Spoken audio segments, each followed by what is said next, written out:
Santa Claus की कहानी। कई साल पहले एक अमीर और दौलतमंद आदमी निकोलस के नाम से उत्तरी ध्रुव में रहते थे। वह बहुत मेहरबान और उदार व्यक्ति थे। सबको प्रसन्न करना निकोलस को बहुत पसंद था। उनकी एक विशेष रुचि थी। वह अपने खाली समय में लकड़ी के खिलौने बनाया करते थे, मगर किसी ने भी आज तक उनकी ये कला नहीं देखी। ईसा जन्मोत्सव यानी क्रिसमस का त्योहार का समय था और निकोलस अपने अड़ोस पड़ोस के बच्चों के लिए कुछ खास करना चाहते थे। एक दिन उनके दिमाग में एक विचार आया।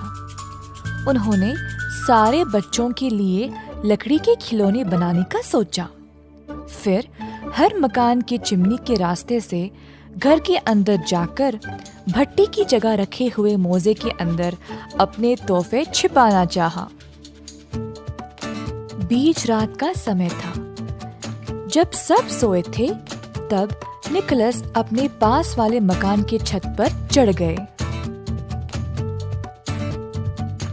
घर के अंदर जाकर जल्दी से उपहार रख के तुरंत वापस चढ़ गए। इसी प्रकार निकोलस बहुत सारे घरों में गए, मगर कुछ ही समय में वे थक गए। अपने घर वापस जाकर उन्होंने अपनी बर्फ पर सवारी करने वाली बेपहियों की गाड़ी निकाली और अपने 12 सिंगों को गाड़ी से बांध दिया। निकोलस फिर से अपने काम पर निकल पड़े, लेकिन ज्यादा दूर तक नहीं जा पाए क्योंकि बर्फ में उनकी गाड़ी फंस गई।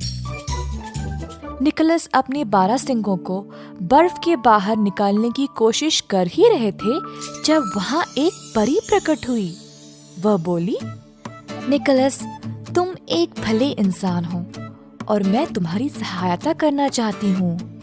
परी ने 12 सिंगों को छुआ और बोला, अब ये सब साधारण नहीं रहे, ये आसमान में उड़ पाएंगे। परी ने फिर से अपना हाथ फेरा और छोटे छोटे कल्पित बौने प्रकट हुए। वे सब हरे रंग के कपड़े और लंबे हरे रंग के टोपियां पहने हुए थे। उनके कान लंबे और बड़े विचित्र थे।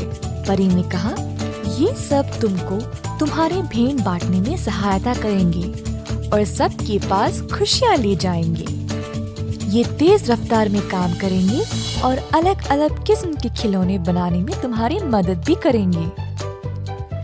निकोलस हैरान थे, लेकिन बहुत प्रसन्न भी हो गए थे। सब लोग गाड़ी में चढ़ गए और रस्सी की एक झटक से आसमान की ओर सवार हो गए। निकोलस ने खुशी से घोषित किया, हो हो हो, मैरी क्रिसमस सबको और शुभ रात्रि। अगली सुबह सब बच्चे चिमनी के पास रखे हुए मोजे के अंदर तोहफे देखकर आश्चर्य रह गए। खुशी से चीखने लगे, मम्मी देखो जादू, किसी ने इस मोजे के अंदर ये तोहफे रख दिए। देखो कितना प्यारा खिलौना है। और इसी प्रकार से आरंभ हुई निकोलस की कहानी, जिनको आज हम सांता क्लॉस के नाम से जानते हैं। उम्मीद है आपको ये कहानी पसंद आई। मेरी क्रिसमस।